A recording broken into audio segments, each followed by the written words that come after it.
शापित आत्माएं। मौत की गुफा, रहस्यमयी गुफा। यदि आप अकेले में हो तो इस वीडियो से दूर हो जाओ। आप सुन रहे हो सूरज हॉरर स्टोरी। यहां स्टोरी सत्य घटना पर आधारित है। क्या आप भूत प्रेत पर विश्वास करते हो? यदि आपका जवाब ना है तो मैं आपको बताना चाहता हूं कि इस दुनिया में किस तरह तरह के लोग रहस्यमय तरीके से चलेगा इस दुनिया से, और उन लोगों के साथ कुछ ऐसा हुआ जो उन्होंने कभी पहले सोचा ही नहीं था। कुछ कुछ गलतियां हमारे साथ भी ऐसी हो जाती है जो हमें अतीत में सताती है। Horror story. राजस्थान के एक छोटे से गांव नरौल में एक रहस्यमयी गुफा थी जिसे लोग मौत की गुफा कहते थे। गांव के बुजुर्गों का कहना था कि कोई भी उस गुफा में गया वह कभी वापस नहीं आया। वहां से अक्सर रात को अजीब अजीब चीखें और फुसफुसाहटें सुनाई देती थीं। गांव वालों ने गुफा के चारों ओर पत्थरों से दीवार बना दी थी ताकि कोई गलती से भी वहां न जाए।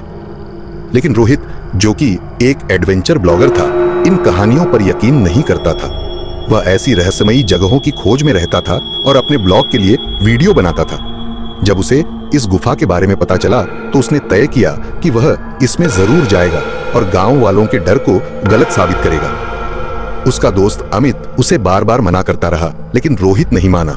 आखिरकार अमित और उसकी गर्लफ्रेंड रिया ने भी उसके साथ गुफा में जाने का फैसला कर लिया। तीनों ने अपने कैमरे, टॉर्च और रस्सी ली और रात के 12 बजे गुफा में जाने के लिए तैयार हो गए। जैसे ही वे गुफा के अंदर घुसे, एक अजीब सी ठंडक उनके शरीर में दौड़ गई। गुफा के अंदर बहुत अंधेरा था और दीवारों पर अजीब से निशान बने हुए थे जो किसी इंसान के नहीं लग रहे थे। अचानक रिया को लगा कि किसी ने उसके कंधे पर हाथ रखा। उसने पीछे देखा लेकिन वहां कोई नहीं था। क्या हुआ? रोहित ने पूछा। मुझे लगा कोई मेरे कंधे पर हाथ रख रहा था, रिया ने घबराई हुई आवाज में कहा। बकवास मत करो रिया, यह सिर्फ तुम्हारा वहम है, अमित ने हंसते हुए कहा। तीनों और अंदर बढ़ गए। गुफा के बीच में एक पुरानी लकड़ी की मेज पड़ी थी जिस पर एक पुरानी डायरी रखी थी। रोहित ने उस डायरी को खोला। पहला पेज पढ़ते ही उसकी रूह कांप गई। अगर तुम इस डायरी को पढ़ रहे हो तो समझो कि अब तुम बच नहीं सकते। मौत तुम्हारे बहुत करीब है। अमित ने डायरी छीनकर देखा। पन्नों पर सूखा हुआ खून लगा हुआ था। तभी अचानक हवा का एक ठंडा झोंका आया और उनके कैमरे की लाइट अपने आप बंद हो गई। अब गुफा में सिर्फ टॉर्च की हल्की रोशनी थी। अचानक गुफा की दीवारों पर परछाइयां हिलने लगी, लेकिन वहां कोई नहीं था। यह छायाएं कैसे बन रही हैं? रिया ने कांपती आवाज में कहा। चलो यहां से निकलते हैं। अमित घबरा गया, लेकिन तभी रोहित को लगा कि किसी ने उसका हाथ पकड़ लिया। जब उसने टॉर्च नीचे की तरफ घुमाई तो एक बिना चेहरा वाली आत्मा उसके हाथ को पकड़कर घसीट रही थी। रोहित चीखा और हाथ झटककर पीछे हटा। तभी गुफा में एक जोरदार हा हा हा हा की गूंज सुनाई दी जो किसी डरावनी आत्मा की हंसी लग रही थी। भागो, अमित ने चिल्लाया। तीनों भागने लगे, लेकिन गुफा का रास्ता कहीं दिख ही नहीं रहा था। ऐसा लग रहा था जैसे गुफा खुद ही उन्हें बंद कर रही हो। तभी गुफा में एक अजीब सा दरवाजा दिखाई दिया जो खून से सना हुआ था। दरवाजे पर लिखा था, जो इस दरवाजे के अंदर गया वह कभी वापस नहीं आया। लेकिन उनके पास और कोई रास्ता नहीं था। वे दरवाजा खोलकर अंदर घुस गए। अंदर का नजारा देखकर उनके होश उड़ गए। वहां कई कंकाल पड़े हुए थे, कुछ छोटे कुछ बड़े। दीवारों पर खून से बने हाथों के निशान थे और सबसे डरावनी बात, एक कंकाल के हाथ में रोहित की ही डायरी थी जो उसने अभी कुछ देर पहले उठाई थी। यह कैसे हो सकता है? रोहित के मुंह से आवाज नहीं निकली। तभी उन कंकालों में हलचल हुई।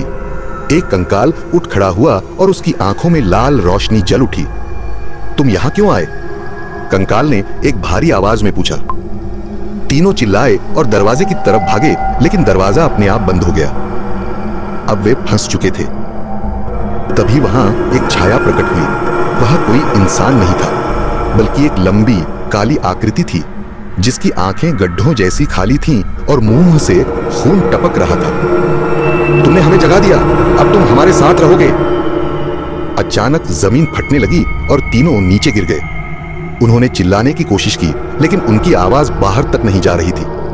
अमित और रिया की चीखें धीरे धीरे बंद हो गईं। रोहित की आंखों के आगे अंधेरा छा गया। अगली सुबह गांव वालों को गुफा के बाहर एक शख्स बेहोश पड़ा मिला। वह रोहित था, लेकिन उसके बाल सफेद हो चुके थे। उसकी आंखें डर से फटी हुई थीं और वह लगातार एक ही शब्द बड़बड़ा रहा था, वो आ रहे हैं, वो आ रहे हैं। उसके दोस्त अमित और रिया कभी नहीं मिले। गांव वालों ने उसे उठाया, लेकिन वह लगातार हंस रहा था, एक डरावनी हंसी जो इंसान की नहीं लग रही थी। उसी रात गुफा से फिर वही भयानक चीखें आने लगी और गांव के लोगों ने देखा कि गुफा के अंदर दो नई परछाइयां जुड़ चुकी थीं, अमित और रिया की आत्माएं, जो अब हमेशा के लिए मौत की गुफा में कैद हो चुकी थीं। क्या आप इस गुफा में जाने की हिम्मत करेंगे? ऐसे ही हॉरर स्टोरी सुनने के लिए हमारे चैनल को सब्सक्राइब करिए और हाँ,